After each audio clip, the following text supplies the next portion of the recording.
കൂടുതൽ വീഡിയോകൾ ലഭിക്കുന്നതിനായി ചാനൽ ഇതുവരെ സബ്സ്ക്രൈബ് ചെയ്തിട്ടില്ലാത്ത കൂട്ടുകാർ ദയവായി ചാനൽ സബ്സ്ക്രൈബ് ചെയ്ത ശേഷം തൊട്ടടുത്ത് കാണുന്ന ബെൽ ബട്ടൺ കൂടി പ്രസ് ചെയ്യുക. കേരള PSC ഏറ്റവും കൂടുതൽ പ്രാവശ്യം ചോദിച്ചിട്ടുള്ള ഒരു ചോദ്യങ്ങളിൽ ഒന്നാണ് കേരള നവോത്ഥാനത്തിൻ്റെ പിതാവ് ആരാണെന്നുള്ളത്. കേരള നവോത്ഥാനത്തിൻ്റെ പിതാവ് എന്നറിയപ്പെടുന്നത് ശ്രീനാരായണ ഗുരുവാണ്. അതുപോലെ തന്നെ കേരള നവോത്ഥാനത്തിൻ്റെ ഉപജ്ഞാതാവ് ആര് എന്ന് ചോദിച്ചു കഴിഞ്ഞാലും ഉത്തരം ശ്രീനാരായണ ഗുരുവാണ്. കേരള നവോത്ഥാനത്തിൻ്റെ പിതാവെന്നും കേരള നവോത്ഥാനത്തിൻ്റെ ഉപജ്ഞാതാവ് എന്നും അറിയപ്പെടുന്നത് ശ്രീനാരായണ ഗുരുവാണ്. ശ്രീനാരായണ ഗുരു ജനിച്ചത് 1856 ആഗസ്റ്റ് 20-നാണ്. ശ്രീനാരായണ ഗുരുവിൻ്റെ ജനനം 1856 ആഗസ്റ്റ് മാസം 20-ാം തീയതിയാണ്. ശ്രീനാരായണ ഗുരു ജയന്തി എന്ന് പറയുന്നത് ചിങ്ങമാസത്തിലെ ചതയം നാളാണ്. അതുപോലെ തന്നെ ശ്രീനാരായണ ഗുരുവിൻ്റെ മരണം 1928 സെപ്റ്റംബർ 20-നാണ്. 1928 സെപ്റ്റംബർ 20-നായിരുന്നു ശ്രീനാരായണ ഗുരുവിൻ്റെ മരണം. ശ്രീനാരായണ ഗുരുവിൻ്റെ സമാധി കന്നിമാസം 5-ാം തീയതിയാണ്. സംസ്ഥാന സർക്കാർ ജയന്തിയും സമാധിയും പൊതു അവധിയായി പ്രഖ്യാപിച്ചിട്ടുള്ള ഏക നവോത്ഥാന നായകനാണ് ശ്രീനാരായണ ഗുരു. സംസ്ഥാന സർക്കാർ ജയന്തിയും സമാധിയും പൊതു അവധിയായി പ്രഖ്യാപിച്ചിട്ടുള്ള ഏക നവോത്ഥാന നായകനാണ് ശ്രീനാരായണ ഗുരു. ശ്രീനാരായണ ഗുരുവിൻ്റെ ജന്മസ്ഥലം തിരുവനന്തപുരം ജില്ലയിലെ ചെമ്പഴന്തിയാണ്. തിരുവനന്തപുരം ജില്ലയിലെ ചെമ്പഴന്തിയിലാണ് ശ്രീനാരായണ ഗുരു ജനിച്ചത്. ശ്രീനാരായണ ഗുരുവിൻ്റെ ബാല്യകാല നാമം നാരായണൻ എന്നാണ്. ബാല്യകാലത്ത് നാരായണൻ എന്നറിയപ്പെട്ടിരുന്ന നവോത്ഥാന നായകൻ ആരാണെന്ന് ചോദിച്ചു കഴിഞ്ഞാൽ ഉത്തരം ശ്രീനാരായണ ഗുരുവാണ്. അതുപോലെ തന്നെ നാണു ആശാൻ എന്നറിയപ്പെട്ട നവോത്ഥാന നായകനാണ് ശ്രീനാരായണ ഗുരു. ബാല്യകാല നാമം നാരായണൻ എന്നും നാണു ആശാൻ എന്നറിയപ്പെട്ടിരുന്ന നവോത്ഥാന നായകൻ ആരാണെന്ന് ചോദിച്ചു കഴിഞ്ഞാൽ ശ്രീനാരായണ ഗുരുവാണ്. അതുപോലെ തന്നെ കേരള ബുദ്ധൻ, രണ്ടാം ബുദ്ധൻ എന്നിങ്ങനെ അറിയപ്പെട്ടിരുന്നത് ശ്രീനാരായണ ഗുരുവാണ്. കേരള ബുദ്ധൻ എന്നും രണ്ടാം ബുദ്ധൻ എന്നും അറിയപ്പെട്ടിരുന്ന നവോത്ഥാന നായകനാണ് ശ്രീനാരായണ ഗുരു. ശ്രീനാരായണ ഗുരുവിനെ രണ്ടാം ബുദ്ധൻ എന്ന് വിശേഷിപ്പിച്ചത് ജി ശങ്കരക്കുറുപ്പാണ്. ശ്രീനാരായണ ഗുരു അറിയപ്പെട്ടിരുന്നത് കേരള ബുദ്ധൻ എന്നും രണ്ടാം ബുദ്ധൻ എന്നുമാണ്. രണ്ടാം ബുദ്ധൻ എന്ന് ശ്രീനാരായണ ഗുരുവിനെ വിശേഷിപ്പിച്ചത് ജി ശങ്കരക്കുറുപ്പാണ്. ശ്രീനാരായണ ഗുരുവിൻ്റെ പിതാവ് മാടനാശാനും മാതാവ് കുട്ടിയമ്മയുമായിരുന്നു. ശ്രീനാരായണ ഗുരുവിൻ്റെ പിതാവാണ് മാടനാശാൻ, മാതാവ് കുട്ടിയമ്മ. ശ്രീനാരായണ ഗുരുവിൻ്റെ ഭാര്യയായിരുന്നു കാളിയായിരുന്നു ശ്രീനാരായണ ഗുരുവിൻ്റെ ഭാര്യ. ശ്രീനാരായണ ഗുരുവിൻ്റെ വീട്ടുപേര് അറിയപ്പെടുന്നത് വയൽവാരം വീടെന്നാണ്. ശ്രീനാരായണ ഗുരുവിൻ്റെ വീട്ടുപേരാണ് വയൽവാരം വീട്. ശ്രീനാരായണ ഗുരുവിൻ്റെ ആദ്യ ഗുരു ആരാണെന്ന് ചോദിച്ചു കഴിഞ്ഞാൽ കണ്ണങ്കര മൂത്തപിള്ള ആശാനാണ്. ശ്രീനാരായണ ഗുരുവിൻ്റെ ആദ്യ ഗുരുവാണ് കണ്ണങ്കര മൂത്തപിള്ള ആശാൻ. ശ്രീനാരായണ ഗുരുവിൻ്റെ ഗുരു ആരാണെന്ന് ചോദിച്ചു കഴിഞ്ഞാൽ പേട്ടയിൽ രാമൻപിള്ള ആശാനാണ്. പേട്ടയിൽ രാമൻപിള്ള ആശാനാണ് ശ്രീനാരായണ ഗുരുവിൻ്റെ ഗുരു. എന്നാൽ ചോദ്യം ശ്രീനാരായണ ഗുരുവിൻ്റെ ആദ്യ ഗുരു ആരാണെന്ന് ചോദിച്ചു കഴിഞ്ഞാൽ കണ്ണങ്കര മൂത്തപിള്ള ആശാനാണ്. അതുപോലെ തന്നെ ശ്രീനാരായണ ഗുരുവിനെ ഹഠയോഗ വിദ്യ അഭ്യസിപ്പിച്ചത് തൈക്കാട് അയ്യയാണ്. തൈക്കാട് അയ്യയാണ് ശ്രീനാരായണ ഗുരുവിനെ ഹഠയോഗ വിദ്യ അഭ്യസിപ്പിച്ചത്. അടുത്തതായി നമുക്ക് ശ്രീനാരായണ ഗുരുവിൻ്റെ ശിഷ്യന്മാരെ കുറിച്ച് നോക്കാം. ശ്രീനാരായണ ഗുരുവിൻ്റെ ശിഷ്യനായ ആദ്യ യൂറോപ്യനാണ് ഏണസ്റ്റ് കിർക്ക്. ശ്രീനാരായണ ഗുരുവിൻ്റെ ശിഷ്യനായ ആദ്യ യൂറോപ്യനാണ് ഏണസ്റ്റ് കിർക്ക്. അടുത്തതായി കാഞ്ചീപുരത്ത് ശ്രീനാരായണ സേവാശ്രമം സ്ഥാപിച്ച ശ്രീനാരായണ ഗുരുവിൻ്റെ ശിഷ്യനാണ് ഗോവിന്ദാനന്ദ സ്വാമി. ഗോവിന്ദാനന്ദ സ്വാമിയാണ് കാഞ്ചീപുരത്ത് ശ്രീനാരായണ സേവാശ്രമം സ്ഥാപിച്ചത്. അതുപോലെ തന്നെ ശ്രീനാരായണ ഗുരുവിൻ്റെ നിർദ്ദേശപ്രകാരം ശ്രീലങ്കയിൽ സ്ഥാപിച്ച സംഘടനയാണ് സിലോൺ വിജ്ഞാനോദയം യോഗം. സിലോൺ വിജ്ഞാനോദയം യോഗം സ്ഥാപിച്ചത് ശ്രീനാരായണ ഗുരുവിൻ്റെ നിർദ്ദേശപ്രകാരം ശ്രീനാരായണ ഗുരുവിൻ്റെ അനുയായികളാണ്. ഇന്ത്യൻ തപാൽ സ്റ്റാമ്പിൽ പ്രത്യക്ഷപ്പെട്ട ആദ്യ മലയാളിയാണ് ശ്രീനാരായണ ഗുരു. 1967 ആഗസ്റ്റ് 21-ന് പുറത്തിറങ്ങിയ തപാൽ സ്റ്റാമ്പിലാണ് ശ്രീനാരായണ ഗുരു പ്രത്യക്ഷപ്പെടുന്നത്. അതുപോലെ തന്നെ ഇന്ത്യയുടെ നാണയത്തിൽ പ്രത്യക്ഷപ്പെട്ട ആദ്യ മലയാളിയും ശ്രീനാരായണ ഗുരുവാണ്. ഇദ്ദേഹത്തിൻ്റെ 150-ാം ജന്മവാർഷികത്തോടനുബന്ധിച്ച് റിസർവ് ബാങ്ക് ഓഫ് ഇന്ത്യ 2006 പുറത്തിറക്കിയ 5 രൂപ നാണയത്തിലാണ് ശ്രീനാരായണ ഗുരു പ്രത്യക്ഷപ്പെടുന്നത്. റിസർവ് ബാങ്ക് ഓഫ് ഇന്ത്യ 2006 പുറത്തിറക്കിയ 5 രൂപ നാണയത്തിലാണ് ഇദ്ദേഹം പ്രത്യക്ഷപ്പെടുന്നത്. അതുപോലെ തന്നെ ഇന്ത്യൻ തപാൽ സ്റ്റാമ്പിൽ ഇദ്ദേഹം പ്രത്യക്ഷപ്പെടുന്നത് 1967 ഓഗസ്റ്റ് 21-നാണ്. ഇതുകൂടാതെ ഒരു വിദേശ രാജ്യത്തിൻ്റെ തപാൽ സ്റ്റാമ്പിൽ പ്രത്യക്ഷപ്പെട്ട ആദ്യ മലയാളിയും ശ്രീനാരായണ ഗുരുവാണ്.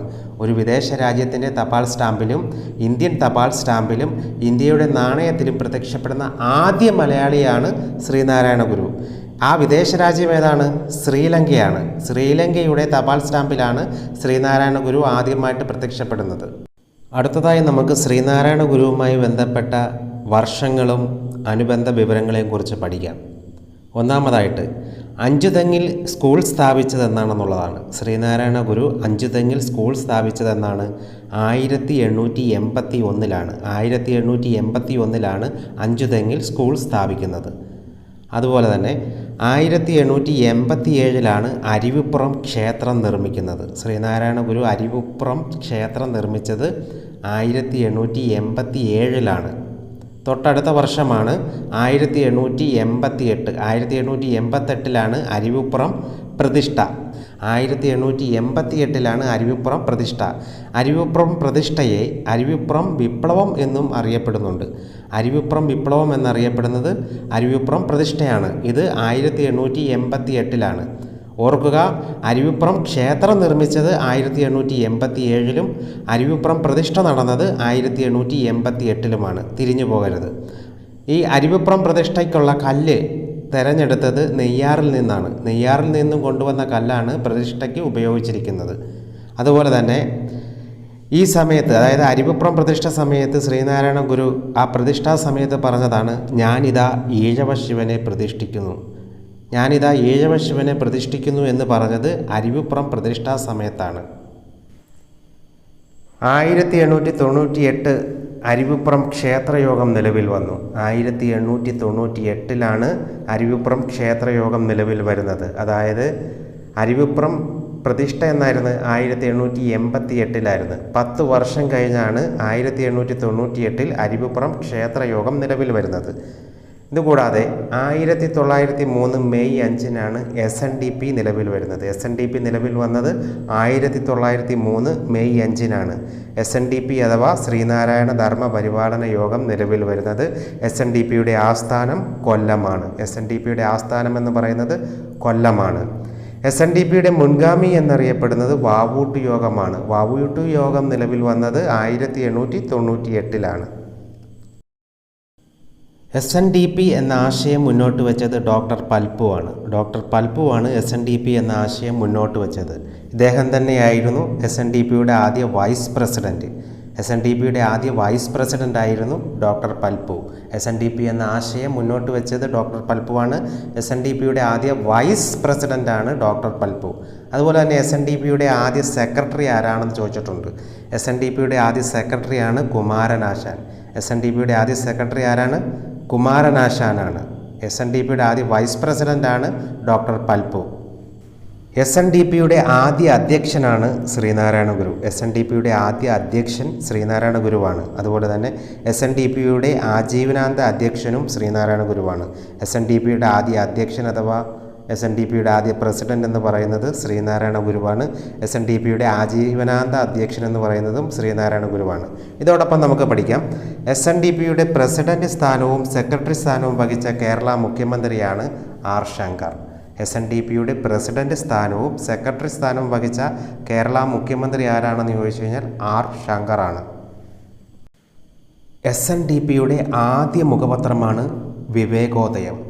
1904-ലാണ് വിവേകോദയം പുറത്തിറങ്ങുന്നത്. വിവേകോദയം മാസികയുടെ സ്ഥാപകൻ കുമാരനാശാനാണ്. വിവേകോദയം മാസിക സ്ഥാപിച്ചത് കുമാരനാശാനാണ്. 1904-ലാണ് ഈ മാസിക പുറത്തിറങ്ങുന്നത്. വിവേകോദയം ആരംഭിച്ചപ്പോഴുള്ള ഔദ്യോഗിക പത്രാധിപരാണ് M. ഗോവിന്ദൻ. M. ഗോവിന്ദനാണ് വിവേകോദയം മാസിക ആരംഭിച്ചപ്പോഴുള്ള ഔദ്യോഗിക പത്രാധിപർ. ഈ മാസിക പുറത്തിറങ്ങിയത് 1904-ലാണ്.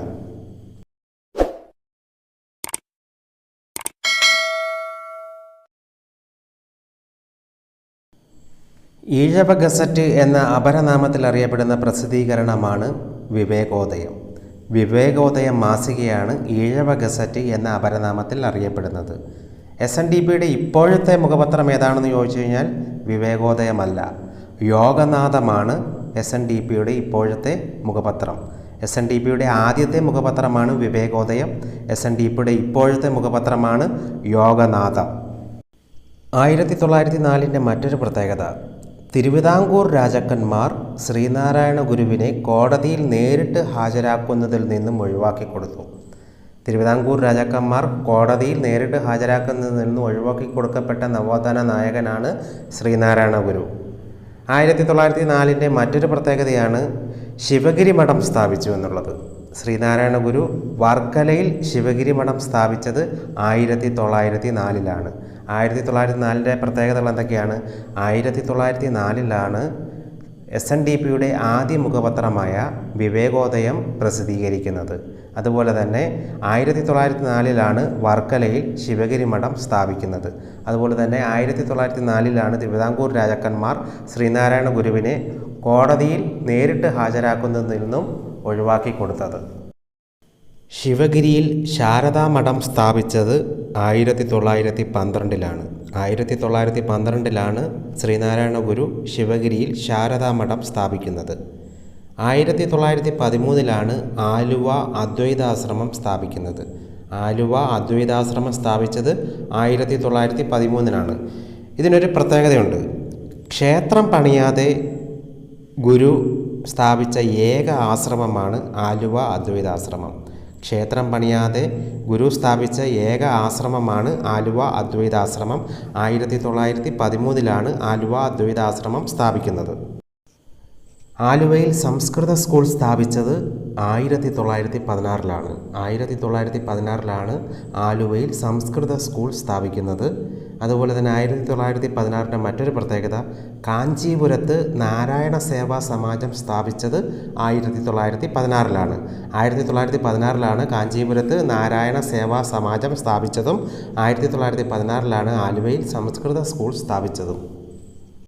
ശ്രീനാരായണ ഗുരുവിൻ്റെ ആദ്യ ശ്രീലങ്കൻ സന്ദർശനം 1918 1918 ശ്രീനാരായണ ഗുരു ആദ്യമായി ശ്രീലങ്ക സന്ദർശിക്കുന്ന സമയത്ത് അദ്ദേഹം ധരിച്ചിരുന്ന വസ്ത്രത്തിൻ്റെ നിറം കാവി വസ്ത്രമാണ്. 1918 ആദ്യ ശ്രീലങ്കൻ സന്ദർശന വേളയിൽ അദ്ദേഹം ധരിച്ചിരുന്നത്.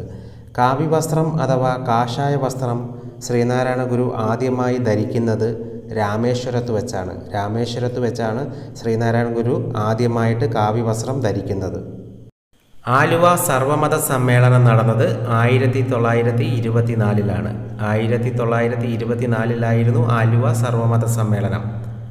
മതമേതായാലും മനുഷ്യൻ നന്നായാൽ മതി എന്ന് ഗുരു ആഹ്വാനം ചെയ്തത് ആലുവ സർവമത സമ്മേളനത്തിൽ വെച്ചായിരുന്നു. അതുപോലെ തന്നെ താലികെട്ട് കല്യാണത്തിനെതിരെ ആഹ്വാനം ചെയ്തതും ആലുവ സർവമത സമ്മേളനത്തിൽ വെച്ചായിരുന്നു. 1924 ആലുവ സർവമത സമ്മേളനത്തിൻ്റെ അധ്യക്ഷനെന്ന് പറയുന്നത് ജസ്റ്റിസ് പി സദാശിവ അയ്യർ ആയിരുന്നു. 1924 ആലുവ സർവമത സമ്മേളനത്തിൻ്റെ അധ്യക്ഷൻ. ശ്രീനാരായണ ഗുരുവിൻ്റെ രണ്ടാം ശ്രീലങ്കൻ സന്ദർശനം 1926 1926 ശ്രീനാരായണ ഗുരു രണ്ടാമതായിട്ട് ശ്രീലങ്കയിൽ സന്ദർശനം നടത്തിയത്. അടുത്തതായിട്ട് 1927 1927 കോട്ടയത്ത് വെച്ച് നടന്ന SNDP യോഗമാണ് ശ്രീനാരായണ ഗുരു അവസാനം പങ്കെടുത്ത പൊതുയോഗം. ശ്രീനാരായണ ഗുരു അവസാനമായി പങ്കെടുത്ത പൊതുയോഗമാണ് 1927 കോട്ടയത്ത് വെച്ച് നടന്ന SNDP യോഗം.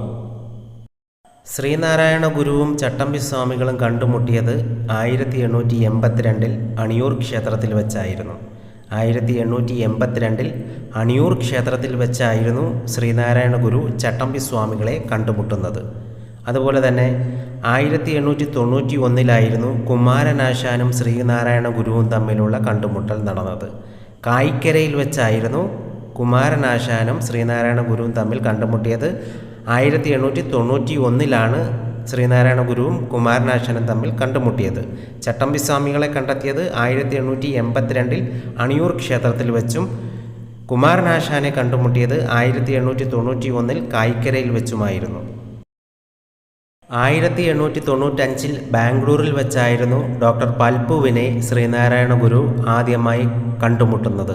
ശ്രീനാരായണ ഗുരു ഡോക്ടർ പൽപ്പുവിനെ ആദ്യമായി കണ്ടെത്തിയത് 1895 ബാംഗ്ലൂരിൽ വെച്ചായിരുന്നു.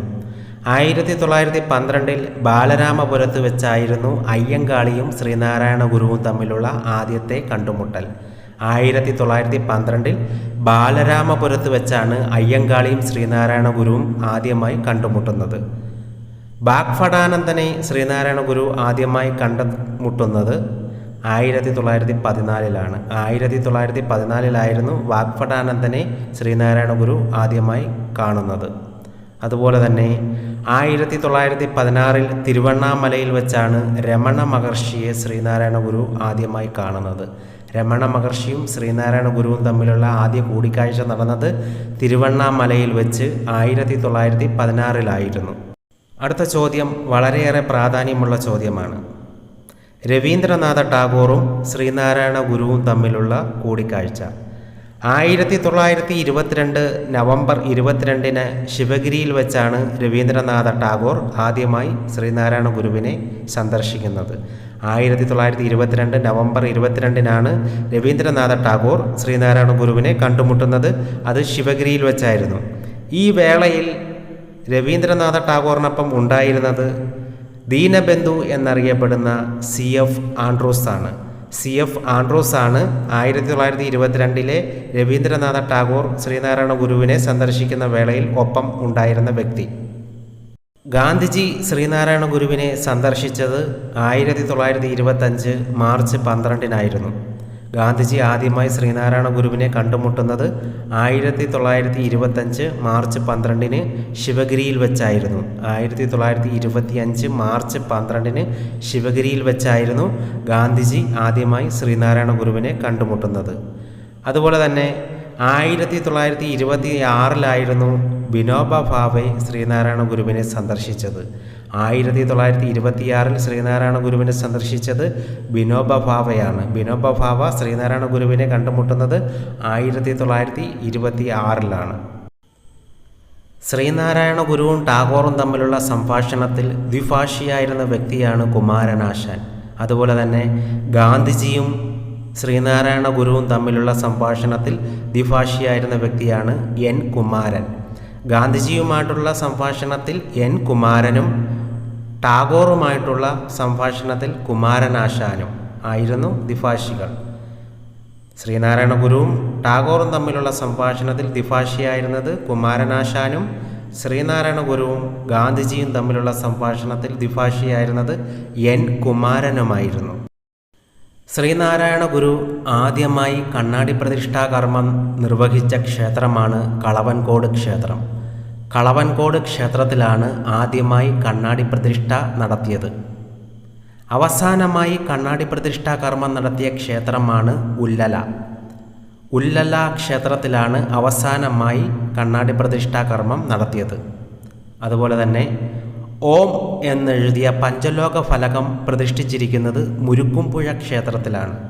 ശ്രീനാരായണ ഗുരു ഓം എന്നെഴുതിയ പഞ്ചലോക ഫലകം പ്രതിഷ്ഠിച്ചത് മുരുക്കുംപുഴ ക്ഷേത്രത്തിലാണ്. അതുപോലെ തന്നെ കെടാവിളക്ക് സ്ഥാപിച്ച ക്ഷേത്രമാണ് കെടാവിളക്ക് സ്ഥാപിച്ച ക്ഷേത്രമാണ് കാരമുക്ക്.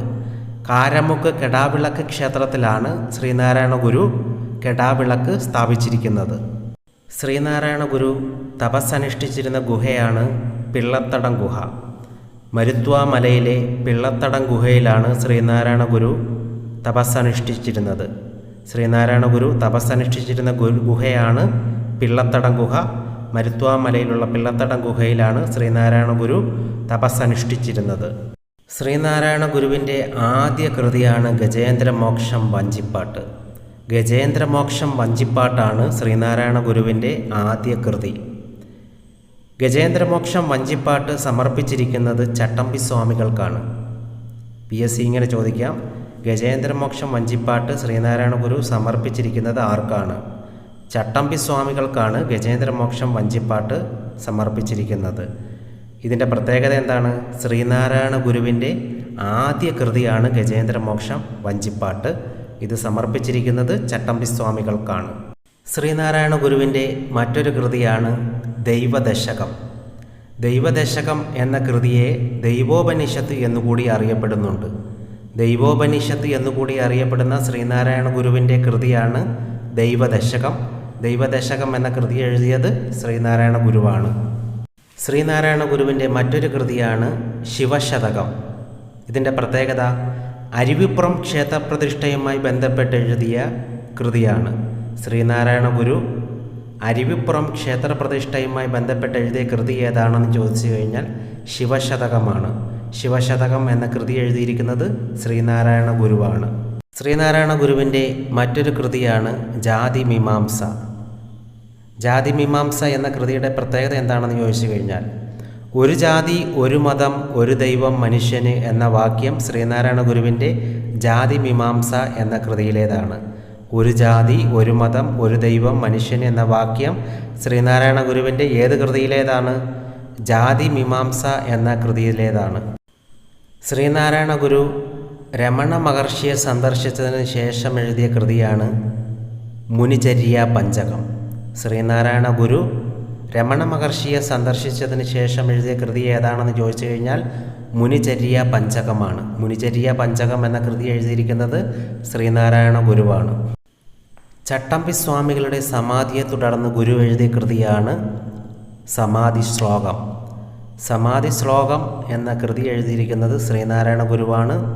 ഇത് ചട്ടമ്പി സ്വാമികളുടെ സമാധിയെ തുടർന്ന് എഴുതിയ കൃതിയാണ്. ശ്രീനാരായണ ഗുരുവിൻ്റെ പ്രധാനപ്പെട്ട കൃതികളെക്കുറിച്ച് നമുക്ക് ഒന്നുകൂടെ നോക്കാം. ഏതൊക്കെയാണ്? ഗജേന്ദ്രമോക്ഷം വഞ്ചിപ്പാട്ട്, ദൈവദശകം, ശിവശതകം, മുനിചര്യ പഞ്ചകം, സമാധി ശ്ലോകം, ജാതിമീമാംസ. ഗജേന്ദ്രമോക്ഷം വഞ്ചിപ്പാട്ട്, ദൈവദശകം, ശിവശതകം, മുനിചര്യ പഞ്ചകം, സമാധി ശ്ലോകം, ജാതിമീമാംസ. ഇവയെല്ലാം എഴുതിയിരിക്കുന്നത് ആരാണ്? ശ്രീനാരായണ ഗുരുവാണ്. അതുപോലെ തന്നെ ഗുരുവിൻ്റെ മറ്റു കൃതികളാണ് ആത്മോപദേശ ശതകം, നവമഞ്ജരി, ദർശനമാല. ആത്മോപദേശ ശതകം, നവമഞ്ജരി, ദർശനമാല ഇവ എഴുതിയിരിക്കുന്നത് ശ്രീനാരായണ ഗുരുവാണ്. ശ്രീനാരായണ ഗുരുവിൻ്റെ കൃതിയാണ് ആത്മോപദേശ ശതകം, നവമഞ്ജരി, ദർശനമാല. ആത്മോപദേശ ശതകം രചിക്കപ്പെട്ട വർഷം 1897 1897 ശ്രീനാരായണ ഗുരു ആത്മോപദേശ ശതകം രചിക്കപ്പെടുന്നത്. അതുപോലെ തന്നെ അർദ്ധനാരീക്ഷര സ്തോത്രം എഴുതിയതും ശ്രീനാരായണ ഗുരുവാണ്. അർദ്ധനാരീക്ഷര സ്തോത്രം എഴുതിയത് ശ്രീനാരായണ ഗുരുവാണ്. ശ്രീനാരായണ ഗുരു രചിച്ച തമിഴ് കൃതിയാണ് തേവാരപ്പതികങ്ങൾ. തേവാരപ്പതികങ്ങൾ എന്ന കൃതി രചിച്ചത് ശ്രീനാരായണ ഗുരുവാണ്. ഇതിൻ്റെ പ്രത്യേകത എന്താണ്? ശ്രീനാരായണ ഗുരു രചിച്ച തമിഴ് കൃതിയാണ് തേവാരപ്പതികങ്ങൾ. അതുപോലെ തന്നെ ശ്രീനാരായണ ഗുരു വിവർത്തനം ചെയ്ത കൃതികൾ ഏതാണെന്ന് ചോദിച്ചു കഴിഞ്ഞാൽ ഒടുവിലൊഴുക്കം, തിരുക്കൂറൽ, ഈശോവാസ്യോപനിഷത്ത്. ഈശോവാസ്യോപനിഷത്ത്, തിരുക്കൂറൽ, ഒടുവിലൊഴുക്കം എന്നിവ ശ്രീനാരായണ ഗുരു വിവർത്തനം ചെയ്ത കൃതികളാണ്. ശ്രീനാരായണ ഗുരുവിൻ്റെ വചനങ്ങളാണ് സംഘടിച്ച് ശക്തരാകുവിൻ. സംഘടിച്ച് ശക്തരാകുവിൻ എന്ന വചനം ശ്രീനാരായണ ഗുരുവിൻ്റേതാണ്. അതുപോലെ തന്നെ അറിവാണ് വെളിച്ചം, ഒരു ജാതി ഒരു മതം ഒരു ദൈവം മനുഷ്യന്, ധനം വിദ്യയാകും വിദ്യ പൊതുസേവനമാക്കും, മതമേതായാലും മനുഷ്യൻ നന്നായാൽ മതി. ഇതെല്ലാം ശ്രീനാരായണ ഗുരുവിൻ്റെ വചനങ്ങളാണ്. ഏതൊക്കെയാണെന്ന് ഒന്നുകൂടെ നോക്കാം. സംഘടിച്ച് ശക്തരാകുവിൻ, അറിവാണ് വെളിച്ചം, ഒരു ജാതി ഒരു മതം ഒരു ദൈവം മനുഷ്യന്, ധനം വിദ്യയാകും വിദ്യ പൊതുസേവനമാക്കും, മതമേതായാലും മനുഷ്യൻ നന്നായാൽ മതി. ഇതെല്ലാം ശ്രീനാരായണ ഗുരുവിൻ്റെ പ്രധാനപ്പെട്ട വചനങ്ങളാണ്. PSC മാറി മാറി ചോദിക്കുന്ന ചോദ്യങ്ങളുമാണ്. അതുപോലെ തന്നെ വിദ്യ കൊണ്ട് പ്രബുദ്ധരാകുക, സംഘടന കൊണ്ട് ശക്തരാകുക. ഇതും ശ്രീനാരായണ ഗുരുവിൻ്റെ പ്രധാനപ്പെട്ട ഒരു വചനമാണ്. വിദ്യ കൊണ്ട് പ്രബുദ്ധരാകുക, സംഘടന കൊണ്ട് ശക്തരാകുക. മറ്റൊരു വചനമാണ് മദ്യം വിഷമാണ്, അത് ഉണ്ടാക്കരുത് വിൽക്കരുത്. ഇതാരുടെ വചനമാണെന്ന് ചോദിച്ചു കഴിഞ്ഞാൽ ശ്രീനാരായണ ഗുരുവിൻ്റെ വചനമാണ്. മദ്യം വിഷമാണ്, അത് ഉണ്ടാക്കരുത് വിൽക്കരുത്. വിദ്യ കൊണ്ട് പ്രബുദ്ധരാകുക, സംഘടന കൊണ്ട് ശക്തരാകുക. മദ്യം വിഷമാണ്, അതുണ്ടാക്കരുത് വിൽക്കരുത്. ശ്രീനാരായണ ധർമ്മസംഘം സ്ഥാപിച്ചത് 1928 ജനുവരി 9. ശ്രീനാരായണ ഗുരു ശ്രീനാരായണ ധർമ്മസംഘം സ്ഥാപിച്ചത് 1928 ജനുവരി 9-നാണ്. ശ്രീനാരായണ ഗുരു സമാധിയായത് ശിവഗിരിയിൽ വെച്ചാണ്. വർക്കലയിലുള്ള ശിവഗിരിയിൽ വെച്ചാണ് ശ്രീനാരായണ ഗുരു സമാധിയാകുന്നത്. 1928 സെപ്റ്റംബർ 20-നാണ് ശ്രീനാരായണ ഗുരു സമാധിയാകുന്നത്. അതുപോലെ തന്നെ ശ്രീനാരായണ ഗുരു സമാധി സമയത്ത് ധരിച്ചിരുന്ന വസ്ത്രത്തിൻ്റെ നിറം, ശ്രീനാരായണ ഗുരു സമാധി സമയത്ത് ധരിച്ചിരുന്ന വസ്ത്രത്തിൻ്റെ നിറമാണ് വെള്ള വസ്ത്രമാണ്. വെള്ള വസ്ത്രമായിരുന്നു ശ്രീനാരായണ ഗുരു സമാധി സമയത്ത് ധരിച്ചിരുന്ന വസ്ത്രം. ശ്രീനാരായണ ഗുരുവിൻ്റെ ആദ്യ പ്രതിമ സ്ഥാപിക്കപ്പെട്ട സ്ഥലം തലശ്ശേരിയാണ്. തലശ്ശേരിയിലാണ് ശ്രീനാരായണ ഗുരുവിൻ്റെ ആദ്യ പ്രതിമ സ്ഥാപിക്കുന്നത്. 1927-ലായിരുന്നു ശ്രീനാരായണ ഗുരുവിൻ്റെ ആദ്യ പ്രതിമ തലശ്ശേരിയിൽ സ്ഥാപിക്കപ്പെടുന്നത്. അതുപോലെ തന്നെ ശ്രീനാരായണ ഗുരുവിൻ്റെ ആദ്യ പ്രതിമ സ്ഥാപിക്കുന്നതിനായി മുൻകൈയെടുത്തത് മൂർക്കോത്ത് കുമാരനാണ്. മൂർക്കോത്ത് കുമാരനാണ് ആദ്യ പ്രതിമ സ്ഥാപനത്തിന് മുൻകൈയെടുത്ത വ്യക്തി. അതുപോലെ തന്നെ ശ്രീനാരായണ ഗുരുവിൻ്റെ ആദ്യ പ്രതിമ രൂപകൽപ്പന ചെയ്ത ശില്പിയാണ് സി തവാർലി. സി തവാർലിയാണ് ആദ്യ പ്രതിമ രൂപകൽപ്പന ചെയ്ത ശില്പി. ശ്രീനാരായണ ഗുരുവിൻ്റെ ആദ്യ പ്രതിമ രൂപകൽപ്പന ചെയ്ത ശില്പി ആരാണെന്ന് ചോദിച്ചു കഴിഞ്ഞാൽ സി തവാർലിയാണ്. ആദ്യ പ്രതിമ സ്ഥാപിക്കുന്നതിന് മുൻകൈയെടുത്തത് ആരാണെന്ന് ചോദിച്ചു കഴിഞ്ഞാൽ മൂർക്കോത്ത് കുമാരനാണ്. ആദ്യ പ്രതിമ സ്ഥാപിക്കപ്പെട്ട സ്ഥലം ഏതാണെന്ന് ചോദിച്ചു കഴിഞ്ഞാൽ തലശ്ശേരിയാണ്. 1927-ലാണ്. അതുപോലെ തന്നെ നമുക്കറിയാം ശ്രീനാരായണ ഗുരുവിനെ കുറിച്ചുള്ള സിനിമകൾ. ശ്രീനാരായണ ഗുരുവിനെ കുറിച്ചുള്ള യുഗപുരുഷൻ എന്ന സിനിമയുടെ സംവിധായകൻ ആരാണെന്ന് ചോദിച്ചു കഴിഞ്ഞാൽ ആർ സുകുമാരനാണ്. ശ്രീനാരായണ ഗുരുവിനെ കുറിച്ചുള്ള യുഗപുരുഷൻ എന്ന സിനിമ സംവിധാനം ചെയ്തത് ആർ സുകുമാരനാണ്. യുഗപുരുഷൻ എന്ന സിനിമയിൽ ശ്രീനാരായണ ഗുരുവായി അഭിനയിച്ചിരിക്കുന്നത് തലൈവാസൽ വിജയിയാണ്. യുഗപുരുഷൻ എന്ന സിനിമയുടെ സംവിധായകൻ ആർ സുകുമാരനാണ്. യുഗപുരുഷൻ എന്ന സിനിമയിൽ ശ്രീനാരായണ ഗുരുവായി വേഷമിട്ടിരിക്കുന്നത് തലൈവാസൽ വിജയിയാണ്. ഇതുകൂടാതെ ശ്രീനാരായണ ഗുരു എന്ന സിനിമ സംവിധാനം ചെയ്തത് PA ബക്കറാണ്. ശ്രീനാരായണ ഗുരു എന്ന സിനിമ സംവിധാനം ചെയ്ത ആരാണെന്ന് ചോദിച്ചു കഴിഞ്ഞാൽ PA ബക്കറും. ശ്രീനാരായണ ഗുരുവിനെ കുറിച്ചുള്ള യുഗപുരുഷൻ എന്ന സിനിമ സംവിധാനം ചെയ്തിരിക്കുന്നത് ആരാണെന്ന് ചോദിച്ചു കഴിഞ്ഞാൽ ആർ സുകുമാരനുമാണ്. ശ്രീനാരായണ ഗുരുവിൻ്റെ ജീവിതത്തെ ആസ്പദമാക്കി K. സുരേന്ദ്രൻ രചിച്ച നോവലാണ് ഗുരു. ഗുരു എന്ന നോവൽ രചിച്ചിരിക്കുന്നത് K. സുരേന്ദ്രനാണ്. ശ്രീനാരായണ ഗുരുവിൻ്റെ ജീവിതത്തെ ആസ്പദമാക്കി K. സുരേന്ദ്രൻ രചിച്ച നോവലാണ് ഗുരു. അടുത്തതായി ശ്രീനാരായണ ഗുരുദേവനെ പറ്റി നാരായണം എന്ന നോവൽ എഴുതിയത് പെരുമ്പടവം ശ്രീധരനാണ്. ശ്രീനാരായണ ഗുരുവിനെ പറ്റി നാരായണം എന്ന നോവൽ എഴുതിയത് പെരുമ്പടം ശ്രീധരനും. ശ്രീനാരായണ ഗുരുവിൻ്റെ ജീവിതത്തെ ആസ്പദമാക്കി ഗുരു എന്ന നോവൽ രചിച്ചിരിക്കുന്നത് K. സുരേന്ദ്രനുമാണ്. നാരായണ ഗുരുസ്വാമി എന്ന ജീവചരിത്രം എഴുതിയത് MK സാനുവാണ്. നാരായണ ഗുരുസ്വാമി എന്ന ജീവചരിത്രം എഴുതിയത് MK സാനുവാണ്. അടുത്തതായി ഗുരുദേവ കർണാമൃതം എന്ന കൃതി എഴുതിയത് കിളിമാനൂർ കേശവനാണ്. ഗുരുദേവ കർണാമൃതം എന്ന കൃതി എഴുതിയത് കേശവൻ. കിളിമാനൂർ കേശവനാണ് ഗുരുദേവ കർണാമൃതം എന്ന കൃതി എഴുതിയത്. നാരായണ ഗുരുസ്വാമി എന്ന ജീവചരിത്രം എഴുതിയത് MK സാനുവാണ്. അതുപോലെ തന്നെ മഹർഷി ശ്രീനാരായണ ഗുരു എന്ന കൃതി എഴുതിയത് T. ഭാസ്കരനാണ്. മഹർഷി ശ്രീനാരായണ ഗുരു എന്ന കൃതി എഴുതിയത് T. ഭാസ്കരനും. നാരായണ ഗുരുസ്വാമി എന്ന ജീവചരിത്രം എഴുതിയത് MK സാനുവും. ഗുരുദേവ കർണാമൃതം എഴുതിയത് കിളിമാനൂർ കേശവനുമാണ്. ഈ വീഡിയോ നിങ്ങൾക്ക് ഇഷ്ടമായെങ്കിൽ ദയവായി ലൈക്ക് ചെയ്യുക. നിങ്ങളുടെ അഭിപ്രായങ്ങളും നിർദ്ദേശങ്ങളും കമൻറ്റ് ബോക്സിൽ രേഖപ്പെടുത്തുക. കൂടുതൽ വീഡിയോ നിങ്ങൾക്ക് ലഭിക്കുന്നതിനായി ചാനൽ സബ്സ്ക്രൈബ് ചെയ്യുക. തൊട്ടടുത്ത് കാണുന്ന ബെൽ ബട്ടൺ കൂടി പ്രസ് ചെയ്യുക.